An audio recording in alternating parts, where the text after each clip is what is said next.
اللہ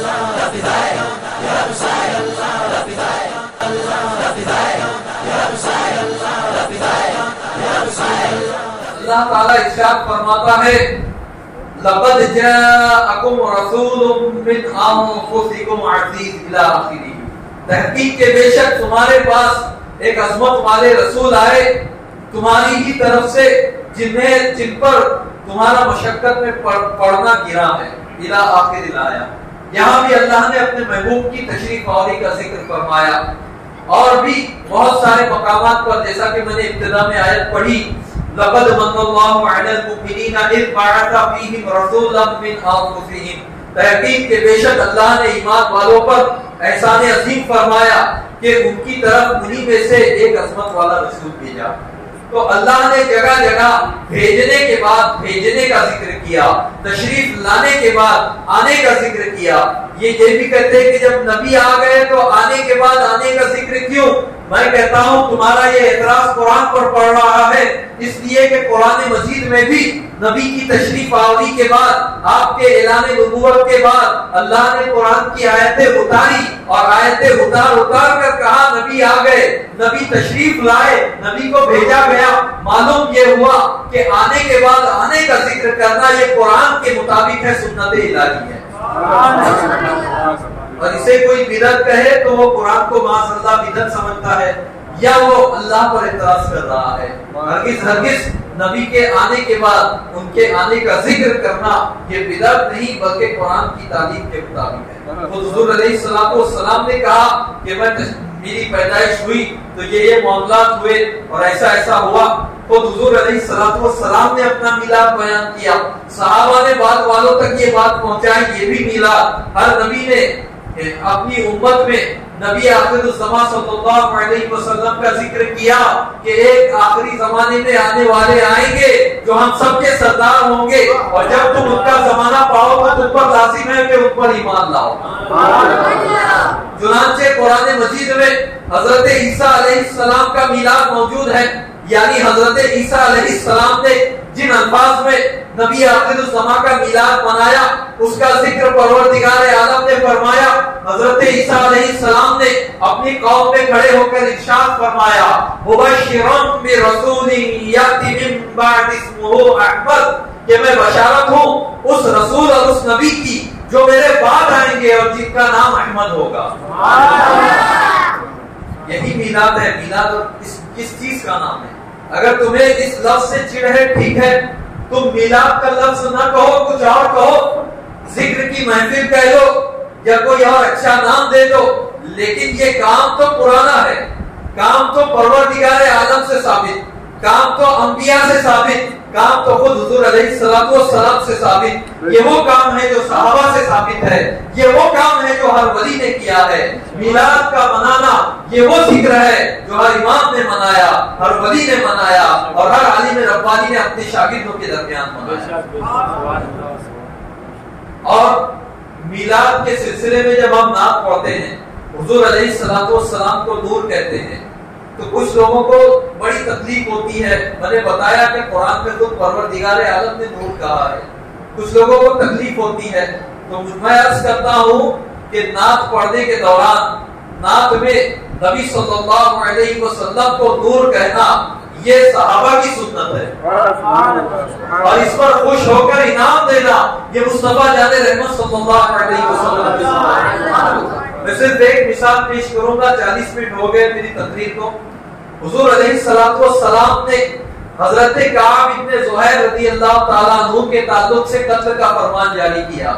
جب وہ ایمان دل آئے تھے، زمانہ جاہلیت کے بہت مشہور شاعر، زبردست عربی زبان، ان کی شاعری عربی زبان کا بہت اعلیٰ شاہکار ہے، اور آج بھی ان کا قصیدہ مانند سعاد جو دراصل نعت مصطفیٰ ہے، عربی زبان کا بہت اعلیٰ شاہکار ہے۔ پوری دنیا میں چاہے عرب ہو یا عجم ہو، بڑی یونیورسٹیوں میں جہاں بھی عربی زبان اور ادب پر کورس کیے جاتے ہیں اور اعلیٰ تعلیم ہوتی ہے، اور الادب الجاہلی یا الادب القدیم، عربی زبان کا قدیم ادب پڑھایا جاتا ہے، وہاں لازمی طور پہ قصیدہ مانند سعاد نصاب میں داخل ہوتا ہے۔ جہاں بھی تخصص فی الادب العربی ہوتا ہے، قصیدہ بان السواد طلبہ کو پڑھنا پڑتا ہے۔ یہ وہ قصیدہ ہے کہ جب حضرت کعب ابن زہیر کے دل میں اسلام کا نور چمکا اور وہ بارگاہ رسالت میں آئے تو یہی وہ قصیدہ تھا جو حضور علیہ الصلوۃ والسلام کی بارگاہ میں پیش کیا۔ چنانچہ امام بہقی دلائل النبوہ میں اسے روایت کرتے ہیں، سیرت ابن ہشام اور ابن اسحاق میں بھی یہ روایت موجود ہے۔ سبل الہدی والرشاد فی سیرت خیر العباد نامی ہے 8 جلدوں میں، 8 ضخیم جلدوں میں جو عربی کتاب ہے میلاد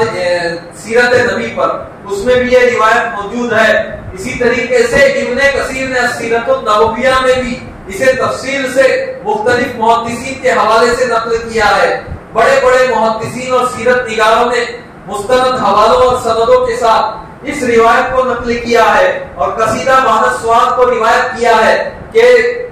فجر کے بعد کا سہانا ماحول ہے، مسجد نبوی کا روحانی منظر ہے، صحابہ کرام کی مبارک جماعت ہے اور ان صحابہ میں امام الانبیاء صلی اللہ علیہ وسلم اس طرح تشریف فرما ہے جیسے ستاروں کے درمیان چودھویں کا چاند چمکتا ہے۔ حضرت کعب ابن زہیر اسی ماحول میں بارگاہ رسالت میں حاضر ہوتے ہیں، کلمہ پڑھتے ہیں، ایمان لے آتے ہیں، بارگاہ رسالت میں معافی طلب کرتے ہیں اور پیارے آقا و مولا صلی اللہ علیہ وسلم کی بارگاہ میں اپنا مشہور زمانہ قصیدہ بان السواد پیش کرتے ہیں۔ حضور علیہ الصلوۃ والسلام انہیں معاف فرما دیتے ہیں اور قصیدہ بان السواد کو سماعت فرماتے ہیں۔ یہ سارے محدثین روایت کرتے ہیں کہ حضور علیہ الصلوۃ والسلام جب حضرت کعب بن زہیر کے ان 2 اشعار پر پہنچے تو ہاتھ کے اشارے سے صحابہ کو متوجہ کیا اور صحابہ کو کہا اشارے سے کہ دھیان سے سنو کیا کہہ رہے ہیں۔ حضرت کعب بن زہیر رضی اللہ تعالی عنہ نے عرض کیا ان الرسول لنور یستضاء به لبیک یا رسول اللہ لبیک لبیک لبیک یا رسول اللہ لبیک لبیک لبیک یا رسول اللہ صلی اللہ علیہ وسلم۔ فرمایا ان الرسول لنور یستضاء به، بے شک ضرور رسول لنور، یا ل جو ہے یہ لام تاکید کے لیے ہے، جس کا ترجمہ ہوتا ہے بے شک رسول ضرور نور ہے جن سے روشنی حاصل کی جاتی ہے۔ صرف نور نہیں کہا، تاکید کے ساتھ کہا بے شک رسول ضرور نور ہے جن سے روشنی حاصل کی جاتی ہے۔ مہند من سیوف اللہ مسلول، اور یہ اللہ کی آبدار بے نیام تلواروں میں سے ایک چمکتی ہوئی تلوار ہے۔ دوسرا شعر تھا نبئت ان الرسول قد اوعدنی والعفو عند رسول اللہ مقبول، اور مجھے بتایا گیا کہ رسول نے میرے قتل کا فرمان جاری کیا لیکن مجھے معافی کی طلب بھی انہی کی بارگاہ سے ہے اور انہی کی بارگاہ سے معافی کی امید ہے۔ حضور علیہ الصلوۃ والسلام نے ہاتھ کے اشارے سے صحابہ کو متوجہ کیا اور جب انہوں نے اپنے اس قصیدے کو پورا کیا حضور علیہ الصلوۃ والسلام کے چہرے پر بشاشت اور انبساط کے آثار ظاہر تھے۔ آپ کے کاندھے مبارک پر ایک چادر رکھی ہوئی تھی، آپ نے وہ چادر مبارک اتاری اور حضرت کعب ابن زہیر کے کاندھے پر رکھ دی اور انعام کے طور پہ عطا کی۔ اسی لیے کچھ علماء نے کہا کہ امام موسیری کے قصیدے کو قصیدہ بردہ کہنا اس سے زیادہ حقدار قصیدہ بان السواد ہے کہ اسے قصیدہ بردہ کہا جائے، اس لیے کہ امام موسیری کے قصیدے کو سن کر حضور علیہ الصلوۃ والسلام نے خواب میں چادر عطا کی تھی اور قصیدہ بان السواد کو سن کر حضور علیہ الصلوۃ والسلام نے جاگتے میں اپنی ظاہری زندگی میں چادر عطا فرمائی۔ تو حضور علیہ الصلوۃ والسلام کو نور کہنا اور نعت پڑھنے کے دوران نور کے لفظ سے یاد کرنا یہ حضرت کعب بن زہیر کی سنت، اور اس طرح کی نعت کو سننا صحابہ اور رسول کی سنت، اور اس پر انعام دینا مصطفیٰ جان رحمت صلی اللہ علیہ وسلم۔ لہذا نور سے جلنے والوں تم جل کر اپنا ہی برا کر رہے ہو۔ اہل سنت کا عقیدہ وہی ہے جو صحابہ کا عقیدہ ہے، جو رسول کا عقیدہ ہے، جو قرآن مجید کے مطابق ہے۔ اب اس پر مزید گفتگو ہو سکتی ہے لیکن اہل محبت کے لیے جو کچھ میں نے عرض کیا یہ بہت ہے۔ اس پر مزید اعتراضات ہو سکتے ہیں لیکن جو کچھ میں نے عرض کیا یہ ہدایت کے متلاشیوں کے لیے کافی ہے، ہدایت کی سچی طلب اور سچی طلب جن کے لیے ہے بس ہے، لیکن جن کے دلوں پر مہر لگ گئی، ارے انہوں نے چاند کے 2 ٹکڑے ہوتے دیکھے تب بھی قبول نہیں کیا، تو آج ان کی ذریت کے لوگ میلاد پر اعتراض کرتے ہیں، وہ کیا ہماری باتوں سے ماننے والے؟ تو ہمیں کرنی ہے شہنشاہ بطحا کی رضا جوئی، اگر وہ ہو گئے اپنے تو رحمت پروردگار اپنی، اور حشر تک ڈالے کہ ہم پیدائش مولا کی دھوم، مثل فارس نجد کے قدرے گراتے جائیں گے، اور خاک ہو جائیں عدو جل کر مگر ہم تو رضا، دم میں جب تک دم ہے ذکر ان کا سناتے جائیں گے۔ اقول قولی ھذا استغفر اللہ لی ولکم ولسائر المؤمنین انہ هو الغفور الرحیم۔ کھڑے ہو جائیں، صلاۃ و سلام۔ آپ معمار ملت چینل کو سبسکرائب کریں، لائک کریں اور اپنے مفید مشوروں سے، کمنٹ سے، مثبت کمنٹ سے ہمیں نوازیں۔